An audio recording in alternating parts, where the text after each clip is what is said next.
ভারত কি এখন জালিয়াতির দেশ? সাধারণ মানুষের কত টাকা চলে যাচ্ছে জালিয়াতদের পকেটে? আর এই জালিয়াতির মূলে কি রয়েছে আমাদের দেশের এক সর্বনাশা পলিটিক্যাল সিস্টেম? কিভাবে সমস্ত কিছুর মধ্যে জালিয়াতির মিশেল দেওয়া হচ্ছে? প্রধানমন্ত্রী নরেন্দ্র মোদীর ভক্তরা তাকে বিশ্বগুরু বলেন, কিন্তু 2024 সালের বছর শেষের হিসেব কষতে বসে যদি পেছনে ফিরে তাকাই, তাহলে পরিষ্কার হয়ে যাবে ভারত গত বছর এবং গত কয়েক বছর ধরে আসলে জালিয়াতির এক মুক্ত কচ্ছ দেশ। এই দেশের প্রশাসন, আদালত, রাজনীতি এবং মিডিয়া সবই এখন কার্যত জালিয়াতদের খপ্পরে। আর বিশ্বগুরুর 56 ইঞ্চি ছাতি এখানে কোনো কাজে আসে না। এই বিষয়টি নিয়ে আজকের এই গুরুত্বপূর্ণ এপিসোডটি। ভিডিওটি ভালো লাগলে লাইক ও শেয়ার করে ছড়িয়ে দেবেন আরো দর্শকের কাছে। সেই সঙ্গে স্বাধীন সাংবাদিকতার পাশে থাকতে চ্যানেলটি সাবস্ক্রাইব করে নোটিফিকেশন বেলটি প্রথমেই চালু করে রাখতে ভুলবেন না।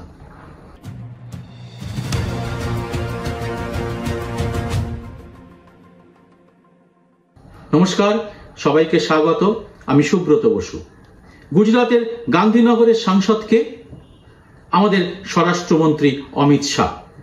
ওই গান্ধীনগরেই একটি লোক 2019 থেকে 2024 পর্যন্ত একটা ফেক আদালত খুলে বসেছিল। সেখানকার বিচারক রীতিমতো 200-400 মামলার ফয়সালাও করে ফেলেছে সে।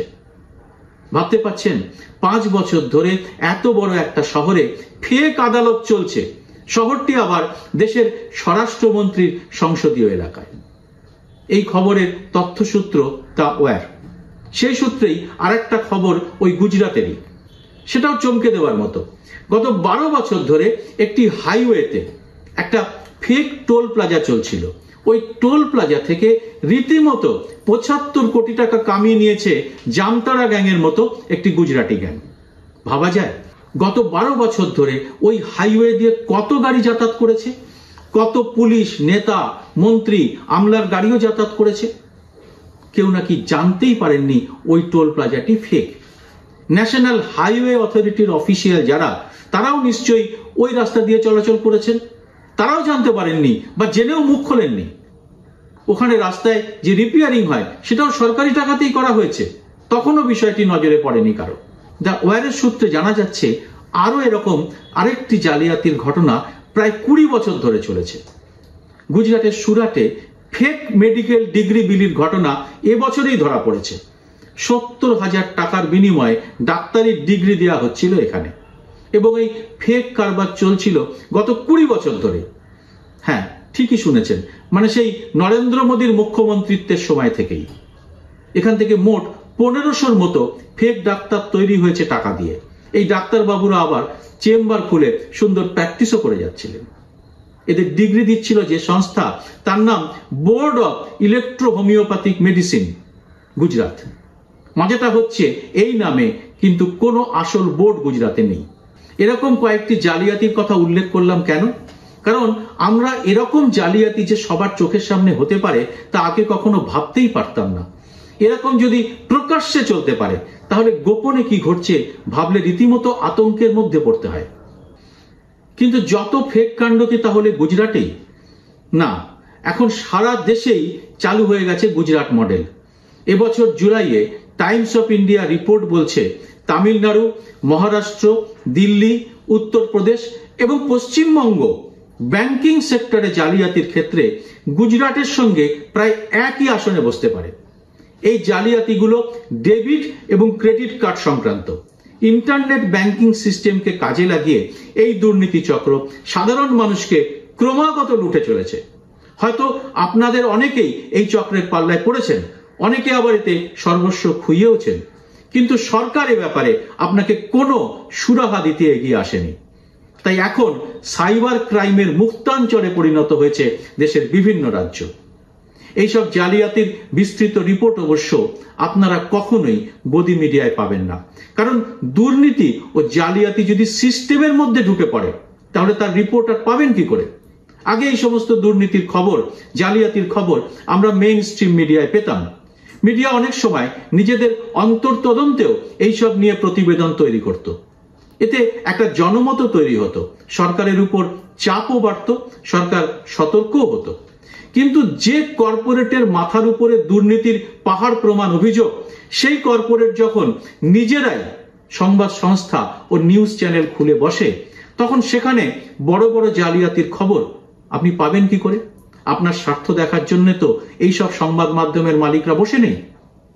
বুঝতেই পারছেন গৌতম আদানির কথা বলছি, যার নাম অবশ্য উচ্চারণ করা যায় না আমাদের সংসদে। আমাদের দেশের 1 নম্বর শিল্পপতি, যার নামে আবার জালিয়াতির অভিযোগে অ্যারেস্ট ওয়ারেন্ট বের হয় আমেরিকার আদালত থেকে। তার সঙ্গে আবার দেশের প্রধানমন্ত্রীর নাম এক নিঃশ্বাসে উচ্চারিত হয়। এছাড়া জালিয়াতির অভিযোগ এখন আর কার নামে নেই? সেবির প্রধান মাধুরী বুচের নামে অভিযোগ, ওষুধ কারবারিদের বিরুদ্ধে জাল ওষুধ তৈরির অভিযোগ, রাস্তা সেতু বানাচ্ছে যারা তাদের বিরুদ্ধে অভিযোগ। সর্বত্র অভিযোগের শিকার আমজনতা। এদের বাড়ির দোরগোড়ায় ইডির তো কবেই পৌঁছে যাওয়ার কথা ছিল, কিন্তু ইডির সক্রিয়তা আপনারা দেখতে পাবেন সম্পূর্ণ অবান্তর অন্য কাজে। এবার বলবো সেই অবান্তর কাজটির কি মারাত্মক পরিণতি হয়েছে সেই খবরটি। একটি কিশোর রাহুল গান্ধীর ভারত জোড়ো পদযাত্রায় রাহুলকে একটি পিগি ব্যাংক উপহার দিয়েছিল।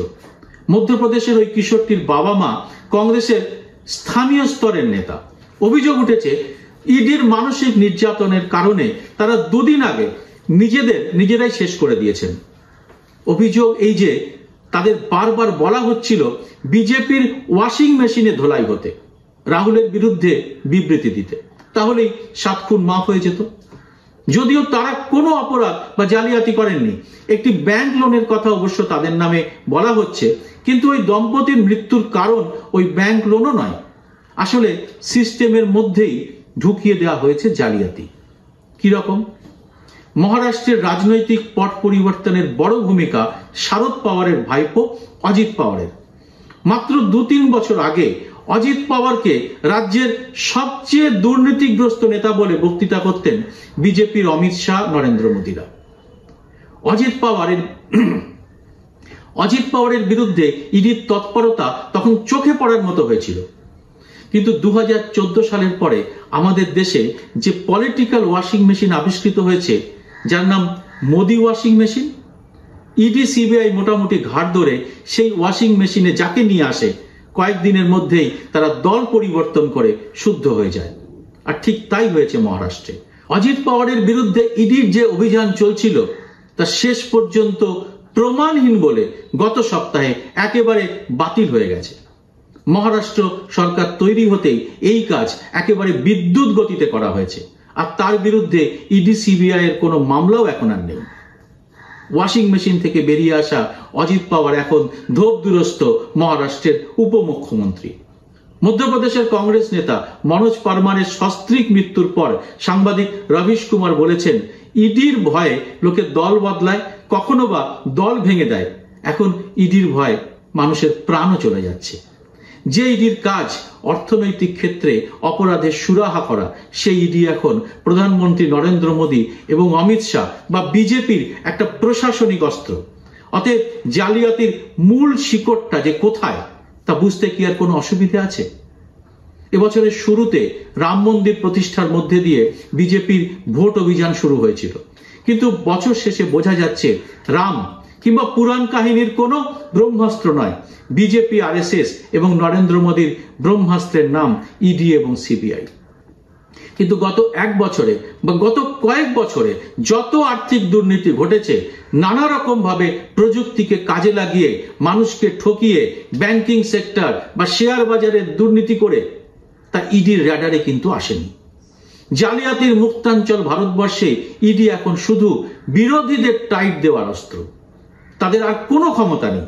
এমনকি যেসব কারবারির বিরুদ্ধে তারা তদন্ত শুরু করেছিল, তারাও বিজেপিকে নির্বাচনী বন্ডে চাঁদা দিয়ে দিব্যি ধান্দা চালাচ্ছেন।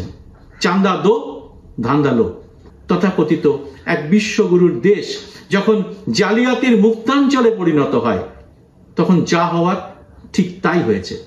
এখন আর শুধু জামতারা গ্যাং নয়, এখন এত বড় দেশের বিভিন্ন শহরে কত জামতারা গ্যাং গজিয়ে উঠেছে তা খুঁজতে গিয়ে চোখ কপালে উঠেছে দেশের সাইবার গোয়েন্দাদের। শুধু দেশের রাজধানী দিল্লিতে এই সাইবার ক্রাইম বেড়েছে 158%। আর গত এক বছরে মোটামুটি লুট হয়ে গিয়েছে আমার আপনার 452 কোটি টাকা। গোটা দেশে এই জালিয়াতির বৃদ্ধি ঘটেছে প্রায় 500%। এইসব দেখার জন্যই কি প্রাণ দিয়েছিলেন আমাদের সূর্য সেন, প্রীতিলতা, নেতাজি সুভাষ, ভগৎ সিং এর মতো অসংখ্য মানুষরা? আপনার মত অবশ্যই জানাবেন কমেন্ট বক্সে। জয় হিন্দ, সত্যমেব জয়তে।